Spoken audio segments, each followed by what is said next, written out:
تو یہ پہلے تو کنسپٹ کلیئر کریں، خدا آیا نہیں ہے، خدا ہمیشہ سے ہے، ہم اسے میتھمیٹیکلی ثابت کرتے ہیں۔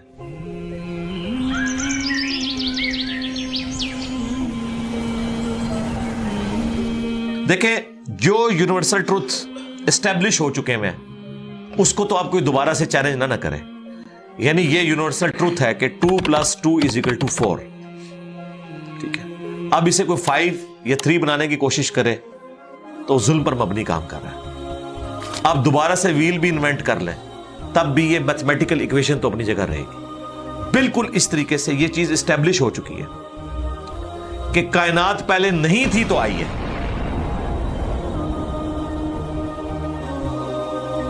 آپ کو پتا ہے کچھ عرصہ یہ نظریہ رہا ہے 17ویں اور 18ویں صدی میں کہ یہ سٹیڈی سٹیٹ کائنات ہے، ہمیشہ سے ایسے ہی چل رہی ہے، لیکن یہ اب نظریہ اپنی موت مر گیا۔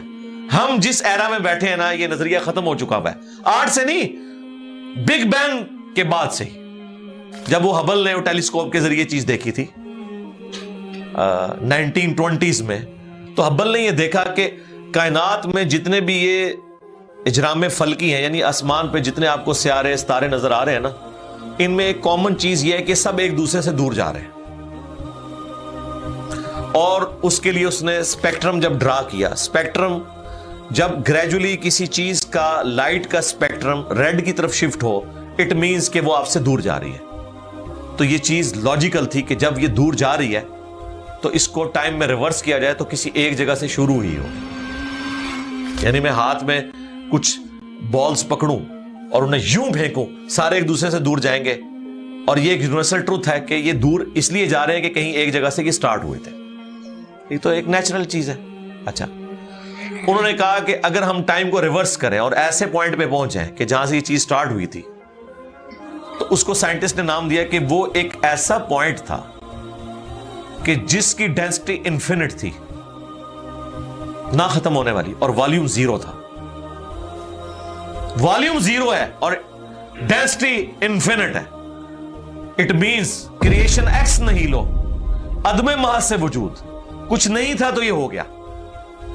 اور پھر وہ کہتے ہیں کہ یہ جو بگ بینگ ہوا ہے، اس بگ بینگ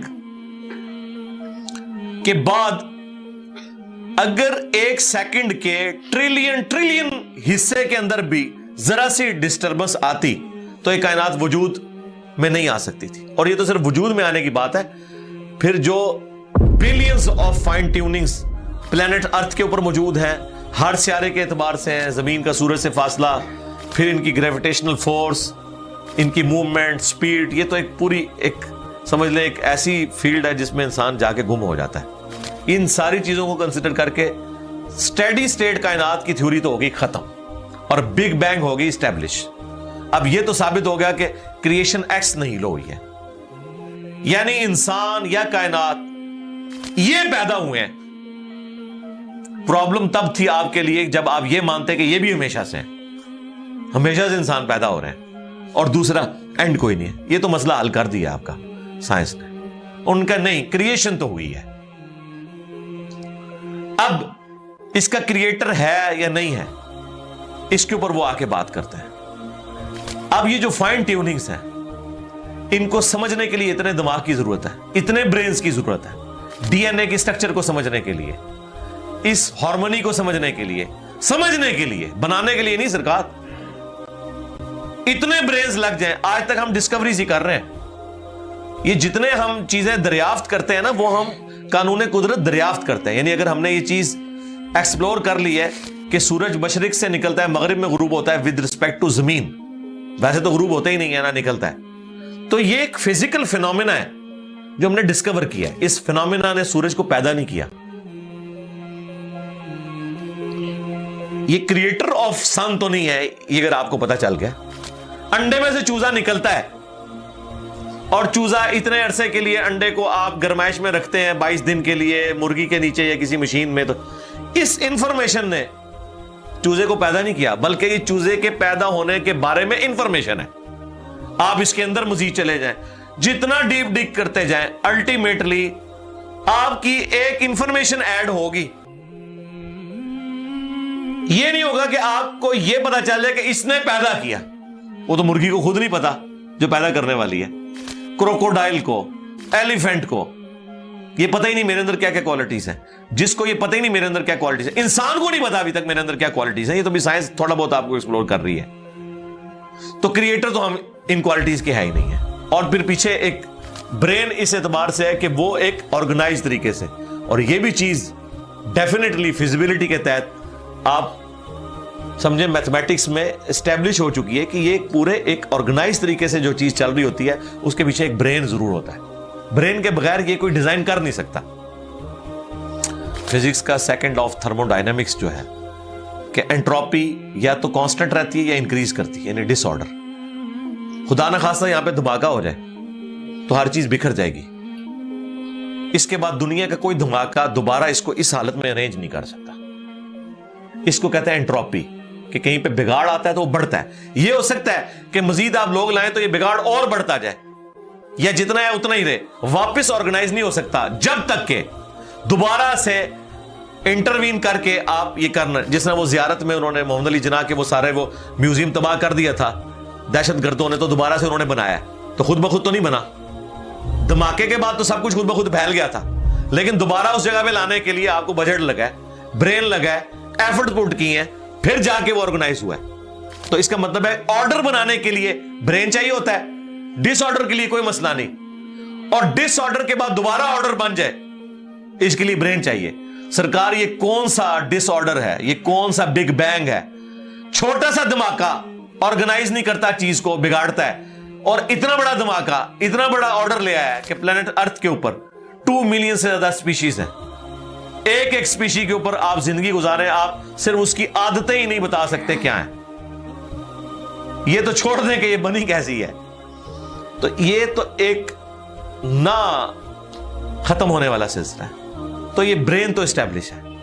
اب اگلا سٹیپ یہ ہے کہ یہ جو برین ہے, وہ رچرڈ ڈاکنز بھی کہتا ہے نا دا گاڈ ڈیلوژن میں, جب فریڈ ہائل کا جملہ اسے کوٹ کیا گیا نا, فریڈ ہائل ایک بہت بڑا سمجھے فلاسفر بھی تھا, سائنٹسٹ بھی تھا. اس نے کہا تھا کہ انسان کا بن جانا خود بخود یہ اسی طرح کا فینومینا ہے, یہ اس سے بڑھ کر کمپلیکس فینومینا ہے کہ کوئی شخص یہ کلیم کرے کہ کوئی ہوائی جھکڑ ٹورنیڈو چلا اور اس نے کوڑے کباڑ کے ڈھیر سے مٹیریل اٹھایا اور ایک بوئنگ 747 تیار کر دیا. یہ دنیا کا کوئی پاگل بیوقوف آدمی بھی یہ بات نہیں مانے گا. اس کو چھوڑ دے, ایک بال پوائنٹ بننے کو کوئی نہیں مانے گا. تو اس نے کہا اس سے کمپلیکس چیز انسان ہے, اس کو تم یہ مانے ہوئے کہ خود بخود بن گئی ہے بغیر کسی برین کے. اچھا, تو اس کا جواب آپ کو پتا ہے رچرڈ ڈاکنز نے کیا دیا؟ اس نے ایک چیپٹر بنایا, اس کی ہیڈنگ رکھی دا الٹیمیٹ بوئنگ 747. اس نے کہا پھر سب سے بڑا بوئنگ 747 تو گاڈ ہے. آپ یہ کہہ رہے ہو کہ انسان اتنا کمپلیکس ہے کہ خود بن نہیں سکتا کسی کے بنائے بغیر, تو جو اس کو بنانے والا ہے وہ تو اس سے زیادہ کمپلیکس ہے, وہ تو الٹیمیٹ بوئنگ 747 ہے. اگر اتنا مشکل انسان ڈی این اے اسٹرکچر والا یہ آپ کہتے ہو خود نہیں بنے گا, اس کو کوئی بنائے گا, تو جس نے اسے بنایا ہے وہ تو اس سے زیادہ کمپلیکس چیز ہے, تو اس کا بھی کوئی کریٹر ہونا چاہیے. تو ہم نے کیا کہا تھا, رکو ذرا صبر کرو, for the sake of argument ہم تمہاری بات کے ساتھ ایگری کرتے ہیں, لیکن آگے چل. ہاں, وہ جو کریٹر ہے جس نے ہمارے کریٹر کو بنایا ہوگا تو یقیناً وہ ہمارے کریٹر سے بھی زیادہ کمپلیکس کریٹر ہوگا, تو پھر اس کا بھی کوئی کریٹر ہونا چاہیے. اب تو قیامت تک لگا رہا ہے, یہ ایکویشن کہیں ختم نہیں ہوگی تا وقت کہ کوئی ایک کریٹر ایسا ہو جسے کسی نے نہ بنایا ہو. تو وہی تو ہے لم یلد ولم یولد. سورہ اخلاص میں ہی تو ڈیفینیشن ہے, لم یلد ولم یولد. سرکار یہ آپ کو میتھ سمجھا سکتی ہے, یہ آپ کو فزکس سمجھا سکتی ہے. یہ کتنی بڑی ڈیفینیشن ہے. ہم نے بچپن میں ایسے ہی یاد کر لیا کہ نہ اس کا کوئی باپ ہے نہ کوئی بیٹا. نہ, یہ تو ہم ایک اخلاقی سے ترجمہ کر رہے ہیں نا. تو ایکچوئل ترجمہ ہے کہ نہ وہ خود کسی سے نکلا ہے نہ اس سے کوئی نکلا ہے, وہ ہمیشہ سے ہے. اس لیے بخاری مسلم میں حدیث ہے کہ تمہارے پاس شیطان آتا ہے نا تو کہتا ہے پہاڑوں کو کس نے بنایا؟ تم کہتے ہو اللہ نے.